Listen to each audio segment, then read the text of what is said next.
Welcome to the 7th season of the Combustion Chronicles podcast, where bold leaders combine with big ideas to make life better for all of us. I'm your host, Shawn Nason, CEO and founder of Mofi. As a maverick-minded, human-obsessed experience evangelist, I believe the only way to build a sustainable and thriving business is to put people first. Throughout this season, we'll be connecting you, the listener, with cutting-edge leaders in the experience world who are challenging old ways of thinking with bold new ideas and a commitment to human-centric design. Experience matters, people matter, and revenue matters. That's why it's time to ignite a people-first experience revolution.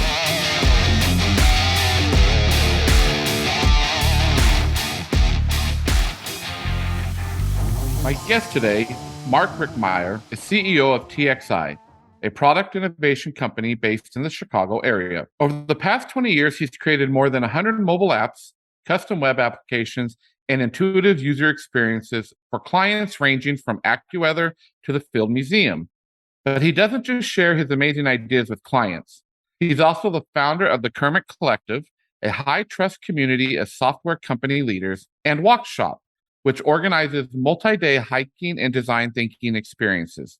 And he has created 2 card games to drive employee engagement, both in person and distributed settings. Welcome to the Combustion Chronicles, Mark.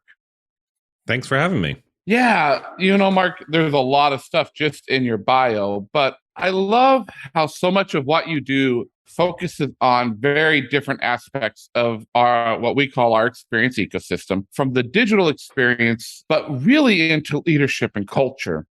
Mm-hmm. Was there like a specific moment, story in your career when you realized, hey, I'm creating experiences and not just software? Or did that mindset evolve over time? So early in my start at TXI, we had a client in Tokyo, and they created a storytelling framework called Pachakacha. That means chit chat in Japanese. Basically, it's a way of telling a story. So rather than people prattling on and on and on, they said you get exactly 400 seconds to tell a story. And the way the story will work is you get 20 images. So don't give me slides with lots of text. You get one image. And that slide will advance, whether you're ready or not, every 20 seconds. So you will have exactly 400 seconds to tell this story. And I had never heard of this concept before. They were coming to us to help build a platform that people could record and, and host their talks, things, like this big global website like TED, where you have these talks from all over the world. And initially I thought this was going to be just a normal web application. I could see a map, I could see talks in different cities, I could follow different speakers. And then I started actually watching these talks, and better, I went to Pachakacha nights and I saw people giving these talks. And there is a whole global community of thought leaders and creatives, artists, musicians, people who are giving these talks. One of my favorites, actually, that the founder told me about was a 400-second talk on what, if anything, is Big Bird. Like, what is Big Bird? Seriously. Like, it was like a scientific analysis of like, what is he? Is he a dinosaur? Is it a real bird? It was one of the funniest things, but taken from a very scientific lens. It was just some of the most incredible conversations. And when you have a really good speaker and they're nailing those transitions, they're really fun. And if you're a really bad speaker, they're done in 400 seconds. It's like a really great way to organize an event. And there's so much energy in these Pachakacha nights. So they happen literally, they're in thousands of cities all over the world. I had not heard of this before. And so when I first got introduced to this community, this wasn't about building a website where people could upload content and match their audio to the content. This was the experience of facilitating this community, of bringing this community. And we started seeing the power in storytelling. So we adopted that. Every single person who joins our company now has to give a Pachakacha to the rest of the company, introducing themselves. And people will take it in such creative directions. One person explained their path to TXI. One person walked around their apartment and showed all the favorite things they've ever bought and like what those things meant to them. One person went through their favorite music history. Like, it's really interesting when you have exactly 400 seconds to tell a story. It's like, like Twitter, like when you can give someone a constraint, it involves incredible creativity. How can you just use those small amount of characters? This creative constraint has created this whole community around storytelling. And this website was the beginnings of that, I guess, me learning the power of storytelling and building, not just the experience of being there, the energy of being there in the room when that happens, but bringing that into our company and making that part of now our own company culture and our own onboarding experience. Well, and Mark, when I first met you, we were in an event in Chicago, and you grabbed my attention. And like you said, it wasn't 400 seconds with some of those speakers, because there's some of them I wish may have been 400 seconds. But but it was a story, and that's what connected you and I, and how you look at experience, and in particularly how you look at experience as a CEO of a company. And I think that is really valuable for what our listeners need to hear. And so much of your culture now at TXI is built around this type of experience. I know, like, you've gone to a remote first model in the company. What are 2 or 3 things that companies need to be doing to take care of their employees, whether it be remote or in an office? So it's one of the things I've been thinking. Well, we think about the employee experience an awful lot. That's a big part of what I guess takes up my mental CPU every day. And our journey towards being remote first, I would say, is relatively new. This is a company that had created an amazingly but hyper optimized Chicago experience. You never got to see it before we shut it down in pandemic, but we had the best smelling office in Chicago. It was wonderful. We had a chef. We had a kitchen. We would make meals together every day. You could smell it when you walked into the building. We made all the other offices pissed off, especially on bacon days. Like, the whole building smelled great, at least our floor.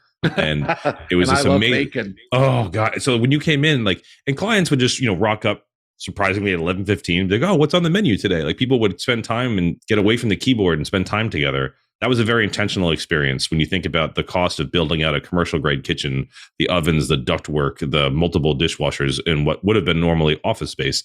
But as we started getting, more and more people working from home, more and more people hired from not in Chicago, the experiences we need to cultivate were no longer I need to be able to eat with you in person in Chicago, because the person you're now talking to is in a different part of the country, or as we said in our client in Japan, a different country altogether. And so we had to, I think, first really realize that the experiences that had gotten us that far, the ones that really helped shape our culture, were ones we had outgrown and we needed to let go of. And we needed to be thinking about new rituals and new experiences that would help us to foster the same sense of culture and connection and belonging, but that would work for who we were now. And so this has been kind of a level of investigation and experimentation of how do we make that same sense of belonging happen when you are remote. And I think one of the things we just realized slowly but surely is that rent is a dumb way to facilitate experiences. You think about dropping 20 grand a month in rent, and maybe out of 70 people, 10 are taking advantage of it. That's a pretty bad ROI. What if you could take that money you're dropping in rent and say, hey, every couple of months, we're going to try to fly everyone together and have a co-working week, and we're going to work together? Or what if we started creating these home office days, where home stands for hang out and meet experiment as an acronym, and we're going to get together for a couple of days and have that time to be together. You can do more in-depth experiences around bringing people together than you could just dropping money in rent, where it's going to sit empty most of the time for most of the people. So this has been a kind of a big learning curve for us, is trying to be more intentional with how we're using that investment to foster connection. And so we found, just to give very practical advice, different tools that help us to bridge those connection gaps. One is a tool called Notion that we use very heavily. This is where, if you have everyone in different parts of the world, you need to find a way to solve the library problem where you don't have information in a shared drive, in Google Drive, in Tetra, in a handbook. You need to have everything easily accessible to improve transparency and equitable access to everyone. So something like Notion is now what we use to capture all of our internal thoughts and document all of our policies and decisions and things. Everyone can find something. Two, there's a tool I really like called Thought Exchange. I don't know if you're familiar with that one. No. So one of the biggest challenges is when people are remote and they're not all together, is that you can't read body language, the same way you can't really understand what's going on. And if you do something like I first did when I first did this, something silly like sending a survey, you are the only person who sees the results. And so you will assume that the thing that is most frequently mentioned is the thing that's most important. So let's say in your company, you really want to promote transparency. You haven't asked me anything, and you get up and say, hey, employees, anything you want, let me know what you want to talk about. I'll answer any questions. If you send a survey like that out, you will, of course, see all the answers, and then you'll assume the most frequently mentioned thing is the most important thing you should talk about. We did that. And at the time, the most frequently mentioned thing was space. Do we need office space? Do we just need meeting space? Is there a purpose to physical space at all? All these questions about office space. But only 2 people mentioned this mental health and anxiety and burnout. This was at the height of the pandemic. And when we went to something like Thought Exchange, a totally different way of thinking about the distributed listening experience, when you answer a question like that, you then get to anonymously see everyone else's answers, and you can upvote and downvote those answers. You get to engage with each other's thoughts. And when 2 people were like, listen, I'm going through a lot right now. I really wish we could talk about burnout and anxiety. When other people saw those, they're like, you know what? I didn't think of that. Or probably more realistically, I wasn't brave enough to say that. But now that I see that, I'm putting my chips on that. That's what we should be talking about. And so when you change the axis and say, don't show me the most frequently mentioned, show me the highest voted. Then what we saw was that only 2 brave souls were the ones who mentioned it. They were like second to bottom on the most frequently mentioned. But when we changed the axis, it was second to the top. It was the most highest topic was around mental health and anxiety. And so what we found was that if we use a tool like Notion to improve how we communicate, we use a tool like Thought Exchange to improve how we listen, and we engage different conversation that way. And then, as I said, using Rent to foster connection is, I think, a stupid use of resources these days. So thinking of like, how do you foster that sense of connection and belonging by doing things like co-working weeks or doing retreats or finding other ways to intentionally working with a client and bringing them together. There are a lot of fun things I think you can do that way. But again, all the things that brought us to here, this amazing in-person optimized experience with the chef and the food and the cooking, it was great for what it was, but it no longer serves us now. So I think a big lesson for us is to unlearn and let go of some of the things that historically worked, to experiment and find new things that work. So those are a couple of the tools and some suggestions I'd have for companies that are grappling with this change. Yeah, and I love it. And I remember when we were sitting outside in Chicago and you were telling me, and I'm a numbers guy, so all of a sudden I started thinking to myself, wow, that's $240,000 that you can spend on some amazing experiences with your employees instead of rent, which is what you're doing. And I want to, because what we're talking about a lot this season is around being maverick minded and human obsessed. And from the moment I met you, Mark, you are maverick minded for CEO, and you're very human obsessed and making these experiences right. But I want to talk a little bit about the talk you gave, because for our listeners, Mark and I were at a one-day event, and Mark gets up to talk about diversity, equity, and inclusion. Not typically what you see a middle-aged white male doing at a conference. And I just remember your talk and your journey as a CEO. And I think that maverick-minded and human-obsessed aspect our listeners need to hear, because I think it validates how important experience is and the experience ecosystem. Can you just share a little bit about your philosophy around DEI and where that plays for you as a CEO? Yeah, I mean, so the brief history, the journey that we started this with, this was back to 2014. And, we were talking about at the time, we had a number of people leave the organization. And each one of those were, as we said at the time, like individually explainable. One person went to get their MBA. Fine, fair enough. One person wanted to move across the country, especially when we were very co-located in Chicago. Leaving Chicago generally meant leaving the organization. One person went to go do a startup with one of their best friends. Like every one of those, I was like, okay, yeah, I get it. Good luck on your next endeavor. But all of them were women. And when we step back and look at this, we were wondering, like, is there a bigger pattern? Is there something going on here that we can't see? And I remember, in my naivete at the time saying, like, surely not, right? Like, we're good, right? We have a great company culture. But just in case, let's do an audit on how, like, what is the real employee experience at the company? And so we brought in a third party, someone that could independently look at us and talk to our alumni and talk to people who are still in the company and say, like, just in case, where are the blind spots? Are there parts of your experience that you don't have a handle on? And ever joking, I'm like, surely there is no blind spots with an all straight white male leadership team, right? Like there's nothing we would have missed in that experience. So when we started doing this, we're like, wow, we got this amazing, I remember reading it, report of all the good things and then all the things that were not so good, and reading it in black and white and seeing about what the experience was, not what we wanted it to be, was one of the more eye-opening things. And so it became this journey to think about how could we change our company to be more inclusive, to be more equitable, and to be more diverse. We eventually changed the DEI program to include the letter B, focusing on belonging, which is where we talk a lot about things like our onboarding program and how we can actually foster that even in a distributed office environment. But I think the big thing that happened, after George Floyd's murder in 2020, I wanted to reach out to other people. We had been doing this now for about 6 years, and I wanted to find other leaders that were running a DEI program. And I had a Vistage peer group, and I had my own software company peer group, the one I had started called Kermit.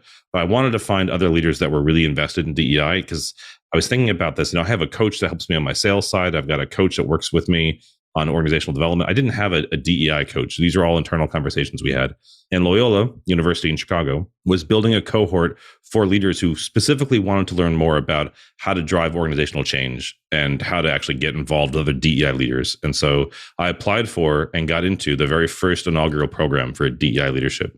Wow. And one of the things that they were telling us in that program was most of you are thinking about this DEI work as an initiative, and you should be thinking about it as a strategy. And at first, I was like, those are the same things. What do you mean? That's semantics. And when they think about it as an initiative, you think about it as a project. Initiatives have generally like a start date and an end date. They have like a small task force, and you think about it as a thing to get done. But like no one has a sales and marketing initiative. As you get bigger, you just have a different go-to-market strategy. You're always talking about it. You're always investing in it. You're always thinking about your go-to-market and your sales. And just as you get bigger, your tactics change and your techniques change. And maybe your target audience, your target market changes. That was their point, is like, if you think about all the things you're doing for that in your business, you probably have a sales and marketing budget, and you probably have a director of sales and marketing. You probably have a coach that helps you think through that. And every quarter, you reevaluate this with your board.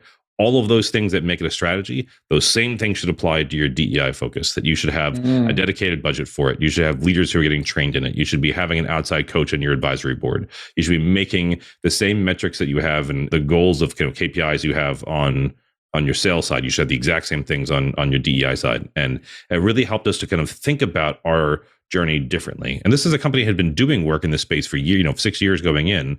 It helped us to reevaluate techniques to make this more core to the company's strategy and to really help us think about really changes to all levels of our organization, not just at the employee experience level. I love talking about that obviously quite a lot, but who owns the company, who runs the company, who advises the company? Like, how can we think about systemic change to really make this strategy more intentional in the company? And so there was a lot of focus, I think, for us to take the lessons we had learned those last 6 years, but really make it more core to the central mission of the organization. So let's get real about this, though, Mark. We hear a lot of organizations, we hear a lot of leaders talk about DEI, and that it's a focus for them, but they're not really doing it. I mean, when I heard all the things that you were doing at TXI, as you were just saying, your advisory board, who advises, who owns the company, all those pieces, that is very, in our terms, maverick minded, right? Like most leaders don't do that. So I guess my question to you then, as you are probably now starting to coach people and doing this, what would be the first one or two things you would say to a CEO, to a senior leader in an organization around this DEI experience for the whole organization as it fits into the experience ecosystems? A couple things. One, don't underestimate how much, if you really focus on this, how much it will change things. Let's just take the E, for example, the one that's maybe most underappreciated. How do you make things equitable? One of the biggest pieces of advice, the phrase that changed TXI, I think, the most was take things that are implicit and make them very explicit. Make sure everyone has the same equitable understanding. Let's say, like, how do I get promoted? How do I get raised? Before this, we were a very flat company and very small company. So it's very obvious to say, oh, this person's a senior developer and this person's a developer and this person's a lead developer. People, and everyone just knew that because we all worked with each other. And then at some point you're like, well, why? Why did this person get promoted? Maybe it's because they are very comfortable and they come from a very privileged background and they can say, hey, I'm ready for that promotion. Here's what I've done. They can justify and advocate for themselves. Not everyone always feels as comfortable doing that. They can put themselves and make themselves very, very visible. There are all kinds of statistics where you post a job and men who maybe meet 50% of the qualifications will apply, and women who meet 90% of the qualifications will not apply because they don't think they meet the right criteria. And so if you make the role, like, here's how we think about promotions, here's how we think about compensation, and you make that very explicit, everyone now has the same equitable understanding for what growth means. But to do that, you have to write down the observable behaviors of what it takes to grow in the organization. And for a company that was always very small and that was always just like, we thought like in the ether and known, but we never actually wrote it very explicitly. This meant changing how we think about career progression, how we think about support, how we think about feedback. It meant creating manager structure to actually help support people in their growth. It meant writing down salary bands and communicating salary more transparently. We broke LinkedIn. When you post a job, I think you're supposed to have 10,000 characters, and our job descriptions had, I think, like 14,000 characters, because we were trying to describe what success looks like 6 months in, 9 months in, 1 year in. We talked about what your salary is going to be. We talked about the kind of projects you're going to have. So anyone who applies to the company knows what they're getting into. We publish our diversity report. People can see where we are as a company and where we're trying to change. That one sentence of take something that's implicit and make it explicit fundamentally changed the entire strategy we had around human growth and support in their careers. And so committing to this is not a light commitment. I mean, that was, and actually I should tell you, the first, talk about experiences, the first time we did it, we totally screwed it up. Oh my God, it was awful. It came from such a good place, such a lovely intention to take this growth path we'd never written down and make it very explicit, but we got it so wrong and it really pissed people off. And so, lesson learned there, we had to think about how we can make our growth path better. When we first did it, it was like a ladder. It's very linear. And so it looked like the only way to grow was to become eventually a salesperson and make it rain, or become the CTO. That was it. Like there's one of only two options. And so, people were like, I don't want to do that. I'm a developer. I want to be a good technologist. I don't want to sell. And there's only one CTO. So where do I go from here? Like it was such a linear path that we had really box people in. Of course, humans don't grow that way. Humans have different interests. They have different experiences, and they want to grow in different ways. And so one of the, I guess, the intention was to make it very explicit. Good intention, but really poor execution our first time in doing that, and frustrated a lot of people. That's when we actually brought in a member of our advisory board to help us think through this growth model where you could either grow in core skills, like as a developer, or in influence skills. And there's multiple directions you can take in, and there's a whole discussion we can have around growth paths and how to think about employee development. But it was one of those just really key lessons learned of, to do this well, it takes a serious commitment, and you're probably going to get it wrong because these things are hard. And when we did, thankfully, we're able to iterate on it relatively quickly. And then by that, I mean within a few years, to really dial in and learn from it.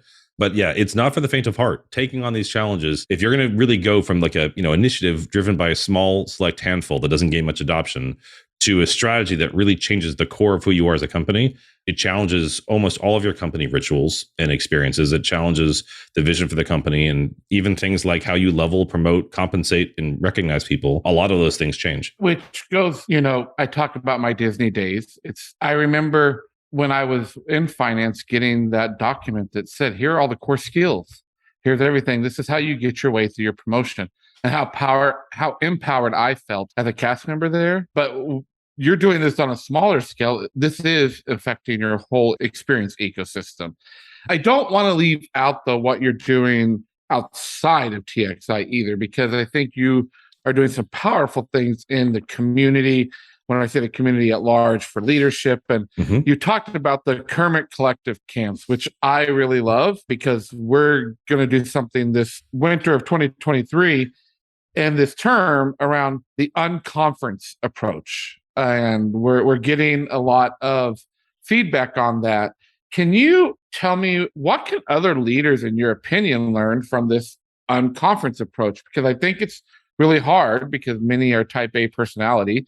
They want this big agenda, everything written out and everything. Give us some advice around that and what you're doing with the Kermit Collective. Well, let's give, the idea of where that came from was hysterical. So we made the, brave, stupid decision, one of those two, in 2012 to fire our biggest client. Suffice it to say, it was, the metric CCR, or stands for client concentration risk. How many eggs do you have in one basket?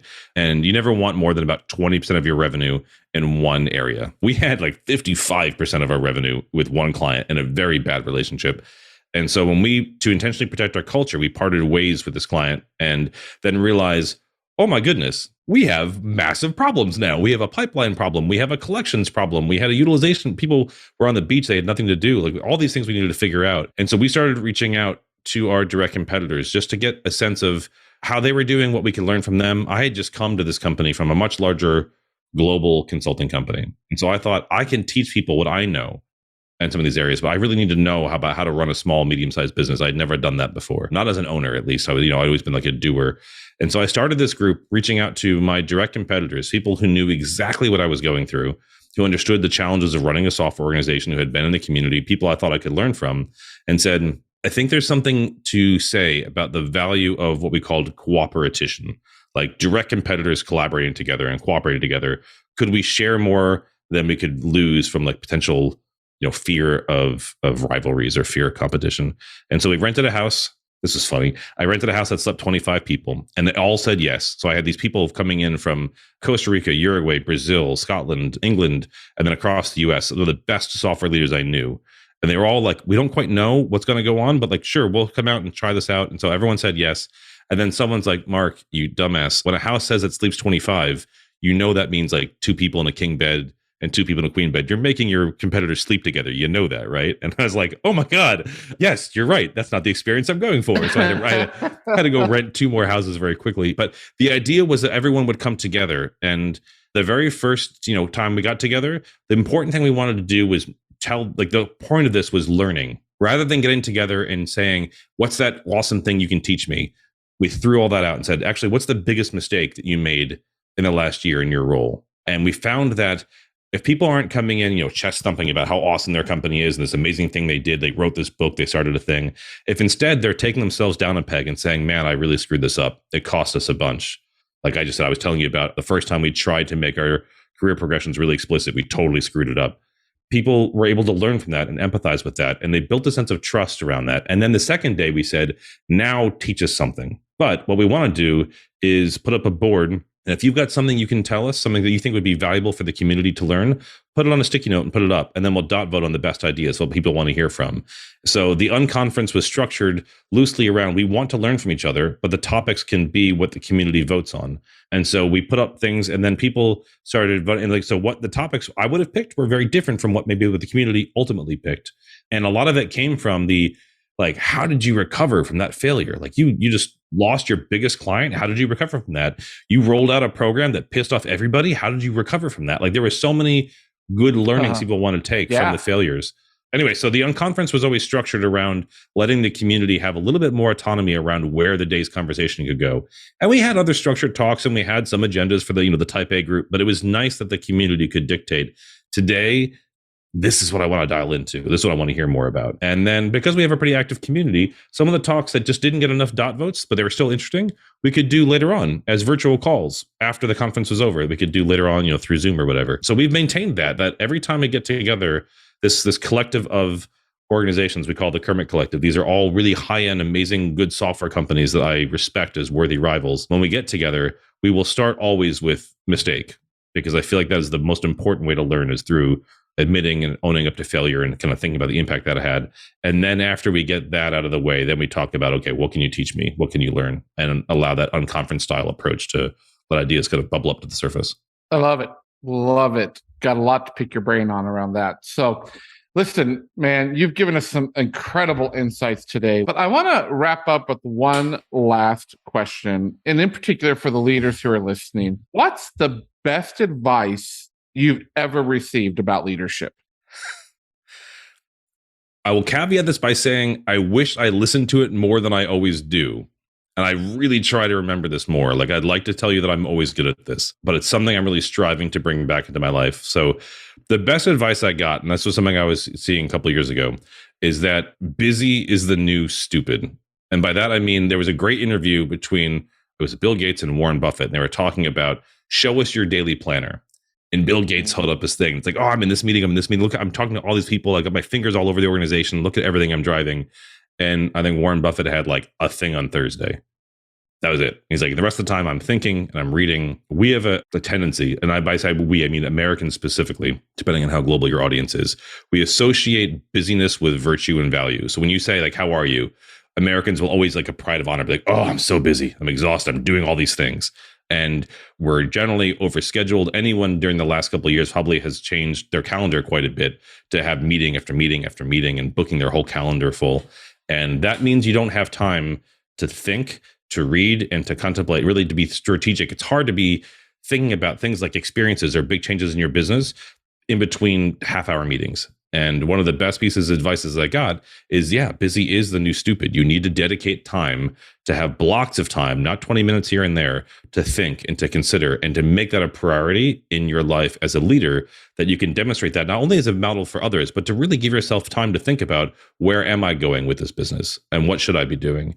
And that it's valuable time, that your time as a leader is not just when you're busy doing a bunch of things. Now, I say that and I look at my calendar and say, have I learned this lesson? Like I will try to schedule this block of time. I'm like, do not step over that. And I'm always proud of myself and I defend that block. I'm like, nope, that's my thinking time. Do not take it. And then there are times when I cave and I'm like, oh, I need to get this done. So just, half hour here, half hour there. And then my whole week is scheduled.